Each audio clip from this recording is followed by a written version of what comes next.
Assalamualaikum warahmatullahi wabarakatuh. Perkenalkan, nama saya Miftahul Roma dari Teatis Biologi UIN Kudus akan menjelaskan tentang materi mekanisme spesiasi bab isolasi reproduksi. Mekanisme spesiasi bab isolasi reproduksi.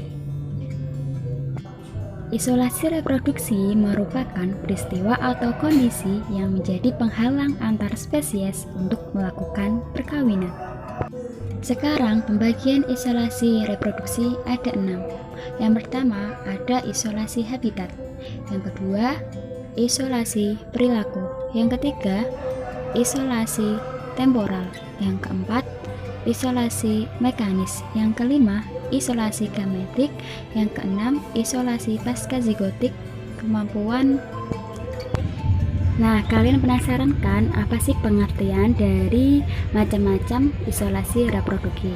Nah, yang pertama ada isolasi habitat.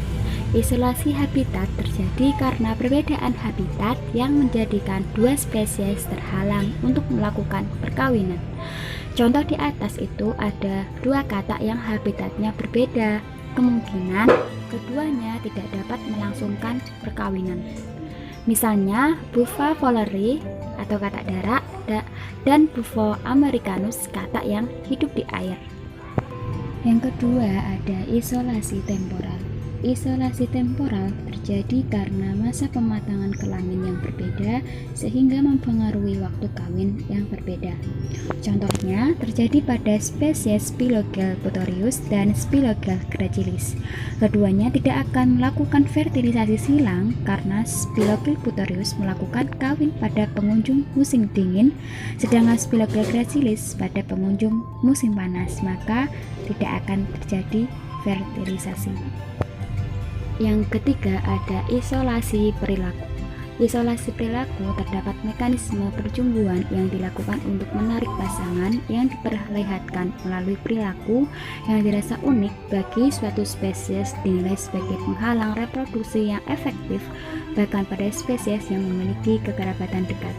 Contohnya pada angsa batu kaki biru pada Galapagos yang melakukan perkawinan hanya pada seusai pameran percumbuan yang unik bagi spesiesnya, yakni jantan melangkah dengan mengangkat kaki yang tinggi untuk menarik perhatian betina pada kakinya yang biru terang.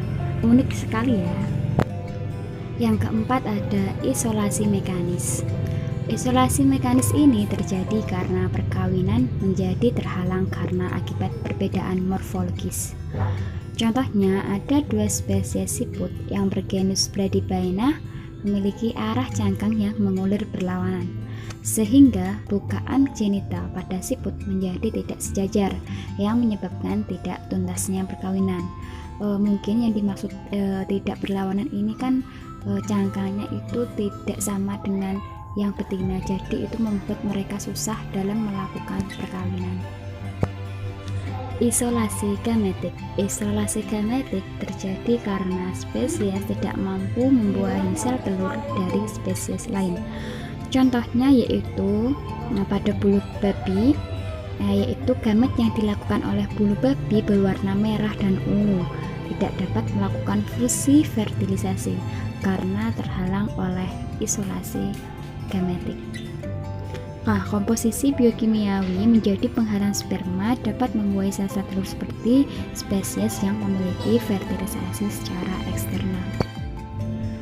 Yang terakhir ada isolasi paskazigotik, kemampuan fertilitas lemah atau steril. Nah, beberapa spesies ketika melakukan perkawinan antara dua spesies atau yang dinamakan hibridasi menghasilkan keturunan yang lemah atau steril sehingga tidak dapat melakukan reproduksi. Contohnya yaitu ada keledai, ada kuda, dan yang terakhir ada bagal. Yang kedua ada mekanisme spesiasi alopatrik dan simpatrik. Spesiasi alopatrik terjadi karena adanya penghalang seperti sungai, gunung, letak geografis, dan sebagainya. Contohnya kumbang kayu di daerah Manado dan Sangihe. Jika spesiasi simpatrik terjadi dalam populasi yang hidup di area geografis yang sama. Contohnya yaitu Arabidopsis thaliana dan Arabidopsis ananensis berkawin silang menghasilkan spesies baru Arabidopsis sawoichicha. Oke. Terima kasih sudah menonton. Jangan lupa like, comment, and subscribe.